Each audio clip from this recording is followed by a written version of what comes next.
Yu-Gi-Oh! In 2025 has been quite a year. Just a lot of different things have happened, a lot of good things, a lot of bad things. And so I thought that a really fun video to do would be to basically just kind of like take all of it and just talk about it all. So this is the 5 best and the 5 worst things to happen in Yu-Gi-Oh! In 2025. At least in my opinion. Obviously, this is just my own personal list, but I'd love to hear from anybody else who wants to weigh in. It's not actually in any particular order. So first things first, I think we'll start with the good stuff because that's like a good vibes, and then maybe some of the not so good stuff. I think that the first really good thing to happen to Yu-Gi-Oh! This year was the return to structure decks. Seriously, this is something that we've not actually had in Yu-Gi-Oh! For a long time. I've gone on record in saying, I know I've said this a lot, but we actually didn't get a new Yu-Gi-Oh! Structure deck in 2024. There was not a new one. There was that 2-player starter deck. I don't really think that that counts. It was not a great product, and it certainly wasn't a structure deck. But yeah, we got like that Fire King structure at the end of 2023, and then nothing until this year when we finally got the Blue Eyes White Destiny deck in February. And this was a wonderful structure deck, by the way. I think that this structure deck was really, really good for a number of reasons. People like Blue Eyes White Dragon, so that's always going to be like, a real seller. But also, like, it was a good deck. Like, you could buy 3 copies of this deck and actually have something that was pretty viable at like the local level. And then you add in the Primite cards from Supreme Darkness, and suddenly you actually have a deck that was a meta contender for a long time and still technically is. It can still do really well. And they also changed something with the structure decks this year where there were cards that you could get like as variant rarities. Like you could basically get a Maiden of White and it would be secret rare, but there was even a chance that it would be a quarter century secret rare. And some of these quarter century secret rare cards are actually like, they're really hard to pull, so they do have a bit of a value to them. So there's a bit of a collectability thing there. And I think that that's just really cool. But we also got other structure decks. So it wasn't just one. We got the Fallen and the Virtuous Chronicles deck, which we're going to talk a little bit more about the Chronicles anime in a second. But this was a really interesting new take on a structure deck. All the cards are ultra rare. I'll be honest, I don't really know why they had to do them all ultra rare. I don't really think that, like, it's cool, don't get me wrong. Like, I'm not going to complain about foil cards, but it did mean that the product was $20 when it probably could have just been like 10 or 11 or whatever the normal structure decks are. Still, though, that aside, wonderful structure deck. Like, truly a great structure deck. It actually only introduced like a couple of new cards, but the branded strategy is a fan favorite for like TCG players. It's a very strong deck. We actually did a duel between the branded deck and the Blue Eyes deck on the channel if you want to go and check that out. But I think that this is just a really good one. Like, this is a deck that you could hand a person 3 copies of and like they really would be able to just compete and like learn the game, and there's a lot of depth to the deck, and I think that that's all wonderful. And then the last one was the 5Ds decks, the legendary 5Ds decks. So this is a deck for Yusei, Crow, and Akiza. And it was kind of an interesting decision because in the OCG they got a Yusei just dedicated like Synchron junk deck, the Power of Fellows deck. Whereas here it was kind of combined into like 3 different decks. Now, this is a throwback to the old legendary deck sets where they would do like 3 different characters, or I think the first one was just 3 different Yugi decks. But yeah, like these 3 different decks in one package for $30 or $31.99. I think it's a cool product structure. This product had loads and loads of good reprints. The Molcharmi cards were in here. There's a lot of like, just a package of things like Forbidden Droplets and Imperms and Crossout Designator and Call by the Grave and like Ghost Bells and just all these hand traps and stuff. So these are really good value, I would say, whether you were like a new player or an anime fan or also just maybe a budget competitive player, you were able to get a lot of value in this.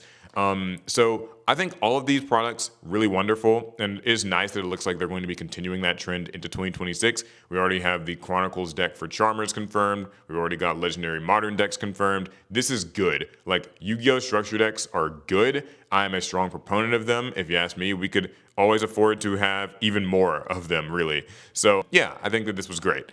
Okay, the next really cool thing was the Chronicles anime that debuted this year. Now, this one started off a little bit confusing because a lot of people, we weren't really sure exactly what the Chronicles things were going to be. Like, I don't even still know exactly how to say it. I guess it's like Yu-Gi-Oh! OCG The Chronicles. But yeah, there's these like animated short promo style videos, and they started out with a Sky Striker one, which again was a bit confusing because like they released some of the footage like in Master Duel, like in the Sky Striker solo mode, but then the rest of it was just like the ones that were released on the YouTube channel, and they're on the OCG channel, which is kind of weird, although recently they released them on the official TCG channels, though they aren't dubbed. But either way, the production value behind these things is really great. Although they're very short, I like that they do show the monsters in action. They are sort of telling the stories of the cards. The Sky Tracker one was all right. It was a little bit ambiguous, but the Albaz one really hit it out of the park, in my opinion. I think that telling the story of Ecclesia and Albaz and getting to see the Dogmatica cards and the Tri Brigade cards and like Shurag versus Fleur de Lis and just being the Spriggans and stuff, like all of it really, really good. Like, I think that there's a lot of potential here for Konami if they want to tap into it. I think that while the episodes are a bit short, it would be neat to maybe see them like release this for new sets. So when a new set comes out, getting an animated short about some of the different archetypes in the set could be a great way to get people to buy things. Because as it is now, I'm not entirely sure what I don't want to say like I don't know what the point is. Like it's really cool fan service, but I'm not really sure like if it's going to be like drawing any new people in lieu of an actual Yu-Gi-Oh anime. But still, I guess I shouldn't complain too much. Like it is what it is. It is not. It's not a bad like piece of media to consume. So yeah, hopefully we get more of them. I know we're getting the Charmers next, which I'm not looking forward to it as much as maybe Albaz, but I'm willing to be surprised. So yeah. Okay. Number 3 is the advent of Justice Hunters. I think that this set alone changed the Yu-Gi-Oh! TCG competitive advanced format like landscape, hopefully maybe forever. Because all of the decks in this deck builder set, that's just a Yummy, Draco Tail, and K9, they transformed the metagame, but they also like just changed, I think, some of the design philosophy of Yu-Gi-Oh! They are sort of a triangle format between themselves, but also the big thing is like they made it where playing on turn 1, or turn 0, I guess people call it, was finally like a standardized thing. And what I mean by that is basically, normally in Yu-Gi-Oh, if I win the coin flip and go first, and you're going second, I'm just getting to kind of like combo off unimpeded, and you have to pray that you have a hand trap, and their hand trap might sort of stop me a little bit, and I can push through and like make a board anyway, whatever. But with the advent of cards like Draco Tail Femina and K9 Izuna, you are able to play in your opponent's first turn. But instead of like completely disrupting everything that they do, you're more so getting your own deck's engine started so that you're able to like start building your board and start interacting.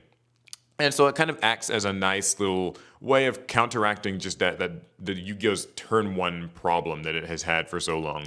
And people just really seem to like the 3 decks that were present here. I mean, I played in regionals again around this time. I was playing the Vanquish Soul deck, which got Holly Sue, which kind of continues this philosophy of like cards that can summon themselves in the opponent's turn so that you're able to interact a little bit more. And I had a really great time. I think that these 3 decks are sort of a good blueprint for how they should maybe be designing like archetypes and stuff going forward. That's not to get into any of the other like Yu-Gi-Oh issues that maybe you might have with the card design philosophy, but I do think that Justice Hunters rejuvenated the competitive scene a good bit. I saw a lot of people that really liked the sound of the format and started playing it again, and it seemed like everybody really enjoyed it. So yeah, I don't know. I think Justice Hunters and deck builder sets in general, like they're always pretty good, but like Justice Hunters really, really hit it out of the park. I think people they like those decks a lot. So yeah, good for them.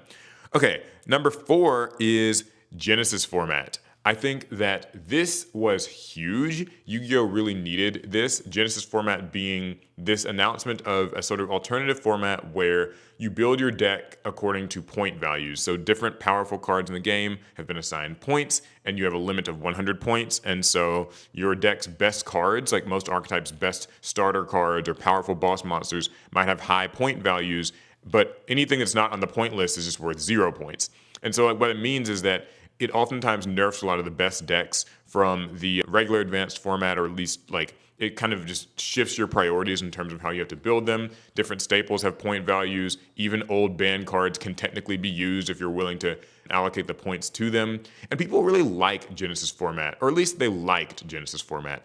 I have not gotten a chance to play as much of it myself as I would want to. I've played a little bit and like sort of converted some of my decks to Genesis. I think it's got its ups and downs, right? Like some people sort of describe it as modern light, like advanced format light. And I definitely see what people mean. Like still the newest decks in Yu-Gi-Oh! Tend to still be the best decks in Genesis format. Draco Tail, like Radiant Typhoon, just some of the decks that you sort of like come out in the last few months you would expect them to just be better because of how power creep naturally works in this game. So unfortunately, yeah, you're not going to really be like playing with your 2008 gadget deck and like winning, but still it is nice to see that it's sort of got a lot more casual eyes onto the game. And I'm curious how they're going to continue with it. I mean, they've sort of made a commitment to give it an entire YCS to itself. That will be interesting to see. There aren't pendulum or link monsters in it, so that's interesting. Like, I know that a lot of more like casual old school players feel that links and pendulums sort of ruined Yu-Gi-Oh, but on the other hand, it does put like new pendulum archetypes and new like link support for stuff in a bit of a weird spot, because it's like, well, okay, I guess if your like link monster isn't good in advanced format and then can't be used in Genesis format, then it's like, I don't know, there's really much of a point to it. But yeah, still, I think that just Konami's showing that they are aware of some of the issues that Yu-Gi-Oh has and some of the things that people want, and showing the transparency that they showed with Genesis format, I think still is, it's like a really big win. It's a plus. I'd like to see maybe more of that transparency around the main game. Would be great to see. But anywho, next thing is the better prizing for like competitive gameplay and stuff. So for people who go to regionals and like YCS events and stuff, prizing's always been a bit of a weird topic in Yu-Gi-Oh! Konami finally started changing at least the YCS level prizing. They added a prize pack that you get for making day 2, and then more prize cards that you can get for getting like top like 32, top 16 at these YCS events.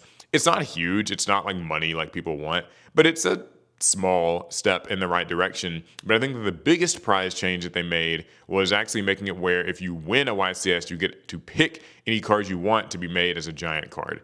That's actually a pretty big deal because I've recently been in the market myself for like giant and oversized cards. You can see some of them behind me. And they can get really expensive depending on like, what card it is and the buyer and all that stuff. And so being able to kind of make a one-of-one prize card that is yours alone that could be worth several thousand, maybe even like tens of thousands of dollars, is a nice prize, I think, for winning a YCS event. So yeah, I would say that that's all really good and well. And then my honorable mention would be the emergency ban list that we got this year. This was sort of a surprise. Konami went in and banned 7 extremely troublesome, problematic cards, from the hand looping Evil Swarm Ouroboros to like just, Artifact Mjolnir doing like its weird lock and barrier statue cards. It was good. It was a step in the right direction. We haven't had what I guess most people would call like an emergency ban list in many years, and Konami typically doesn't do this sort of thing. They typically are already not like very communicative about ban lists as is, and also, for one to just go in and really hit a lot of cards that create non-games shows like, hey, Konami is aware. They know what cards are causing issues and what cards are making these uninteractive games. I think it was because like that one YCS a week or I'm sorry, I'm dying.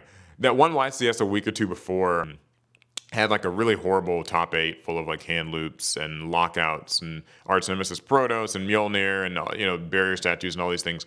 So I think that they kind of didn't have a choice. It looked really bad, and so they changed it. And so I think that they should be committed for that, because sometimes with Yu-Gi-Oh, we're forced to sit through months of some very miserable formats. So glad to see that they did not do it this time. Anyway, okay, now for the not so great stuff that happened this year in Yu-Gi-Oh, at least to me. The first one is product delays and weird printing. So this isn't like a huge thing, but it kind of is. A lot of products this year got delayed, from Battles of Legend getting delayed in Europe for like basically a month and a half or something like that, to just this later this year, like Legendary 5Ds decks got delayed a couple weeks, Phantom Revenge got delayed a couple weeks. And these little delays, like, I don't really think these are Konami's fault in most cases. I feel like it's just stuff with the printing facilities and stuff like that. But it does sort of suck when, a product that you're looking forward to does get a delay, particularly when it can affect competitive like events. Like, if there's a YCS or a Nationals or something happening and the cards aren't legal in your territory, that obviously really sucks. And, if you're maybe planning on going to these trips, that's a really bad thing. But the print quality thing, I think, is probably actually the one that I dislike even more. Like, when I was opening Retro Pack 2 this year, a set that I was really excited about, one of the weirdest things was how, like, all of the secret rare cards had like that weird foil bleed effect. And I just found it strange, like just they're all like that because it was also like that in Legendary Collection Kaiba's World, which got reprinted as well. So that was like a strange, or Legendary Collection Kaiba, whatever it is, that had the same strange problem where like the secret rare cards were just like they had the weird foil bleed, like where the foil is all over them, and I thought that was kind of strange. Also, when I bought the Albaz structure deck, or the Chronicles structure deck, all of the cards in it were like they were all ultra rare, but they had this really like dark, kind of murky print quality to them. I don't know if this is something that anybody else has experienced. Maybe it was just me, but all of the ones that like I got and just people got in my area, they all sort of noticed this. I heard that in Europe, this wasn't a printing issue, but like here, it definitely was. I did not love it. Yeah, so like, I don't know, Yu-Gi-Oh! Print qualities, it's kind of been on the decline the last few years. I think COVID probably made things worse, but this definitely was like noticeably bad. I don't think it's like world-endingly bad, but it was certainly something that I didn't love. Okay, the next thing is that I think that Master Duel really suffered this year. I'm a huge Master Duel fan. I'm a big proponent of the game. You guys know this. I will argue to the death that Master Duel is a great looking and performing game. However, I think that the release of Malice being basically unrestricted for the entire, not the entire year, but like the majority of the year, did not give the game a very good look. Malice is, I would say, probably like the pinnacle of how ugly Link monsters and cyber slop can get. It is an obnoxiously powerful deck. Its combos go for a very long time, and there's usually just not a way to like kind of fight back against it unless you're willing to run like Artifact Lancia, and then that just turns the whole like these like weird polarizing answers where you have to like hope that you draw it, and if you do, then it creates a non-game and all that stuff. They have finally recently hit Malice in the ban list. It's still like a viable deck in Master Duel, but like, you know, they've recently gotten around to doing some things about it, but we saw Master Duel's Steam numbers really kind of begin to drop this year, and I think a lot of that can be traced back to just the existence of such a miserable deck to face.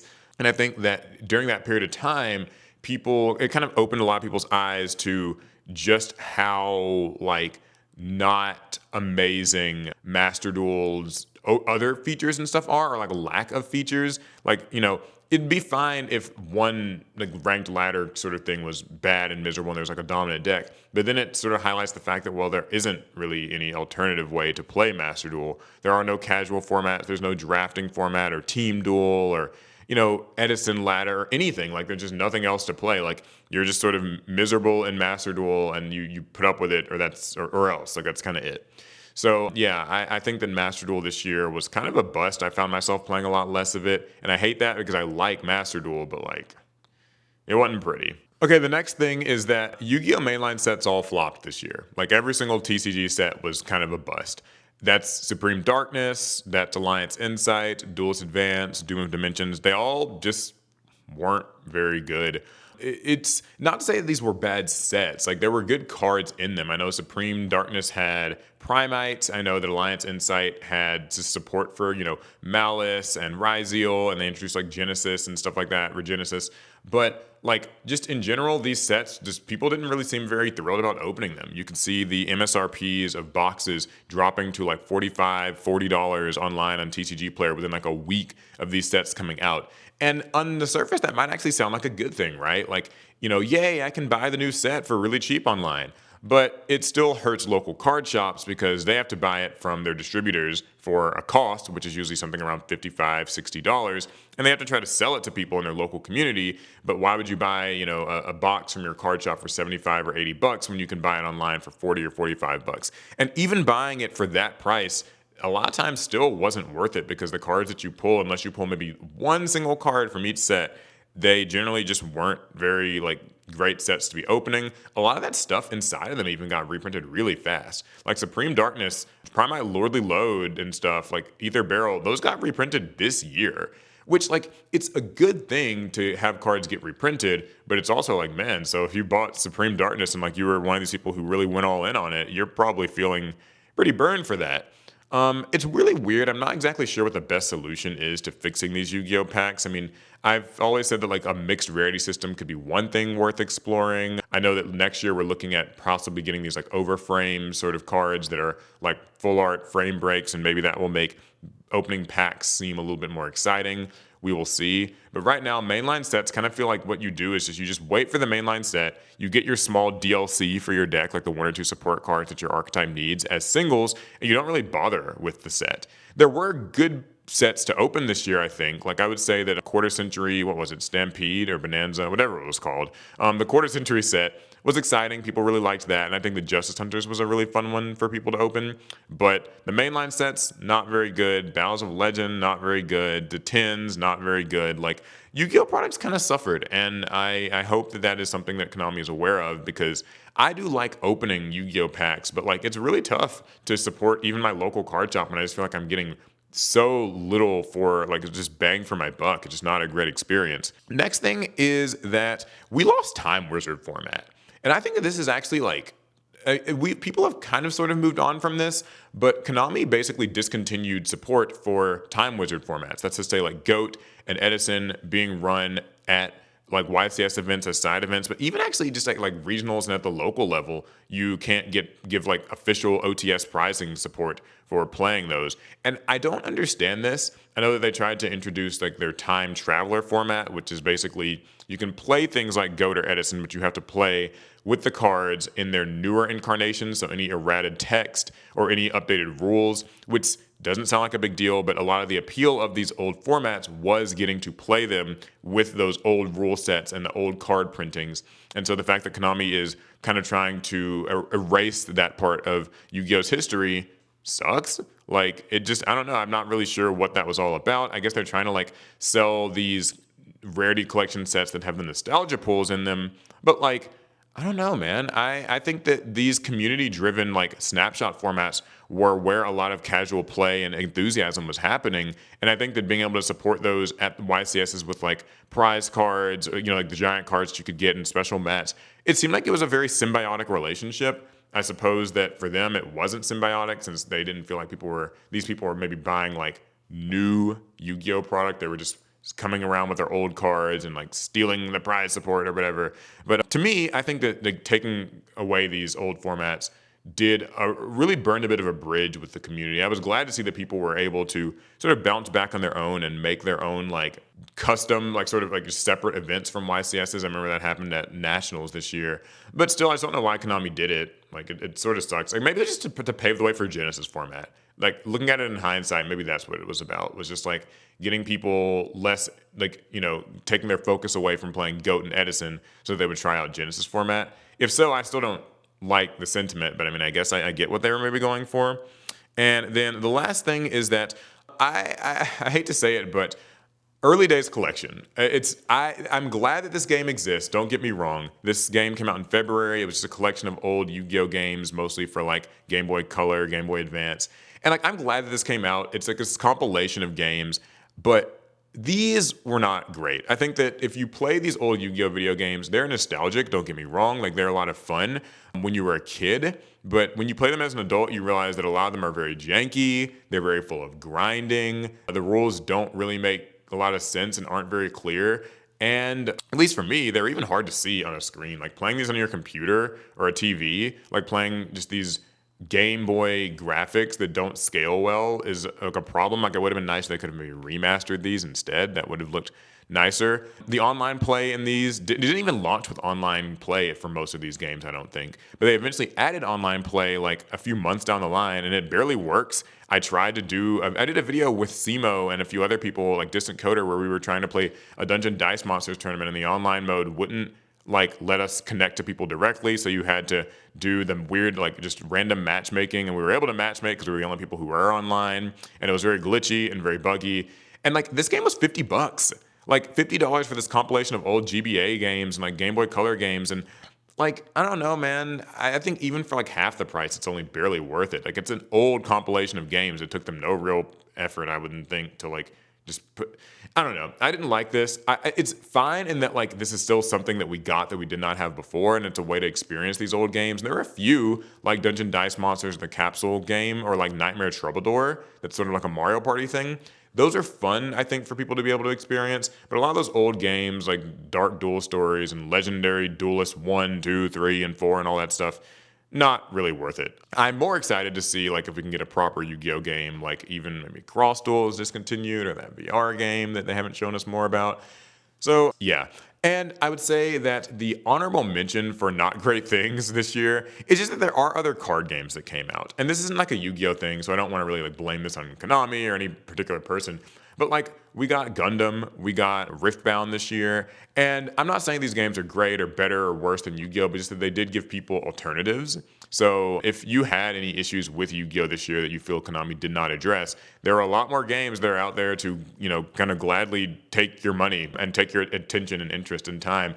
And I've watched local card game scenes in my area sort of have exactly that experience where people started playing like One Piece, started trying out Riftbound or Gundam, and they found it to be more rewarding or maybe better catered to them than Yu-Gi-Oh is. So that competition it's always there. It's always heating up. They've just announced a Cyberpunk 2077 TCG. Next year there will probably be like a GTA 6 one. Who knows?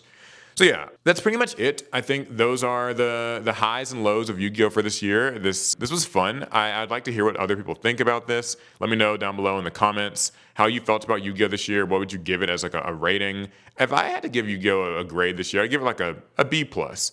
A B plus because Konami seemed very aware and gave acknowledgement of like long-standing issues and they addressed them. But I think that like still maybe B minus, but still like products just aren't. They're not really there. And the Master Duel is really not living up to its full potential. So even though I like Genesis format and I like the E-band list and the slightly better pricing and stuff like that, and like Chronicles is okay, it's got potential, I can't give it like more than like a B minus, I think. But I'd love to hear what you guys think. My camera's looks like it's about to overheat or something, so I'm gonna have to end this video fast. Make sure that you subscribe to Team APS, watch all of our Duel videos. Hope you're all having great holidays, and I will see you in the next one. Fast turn.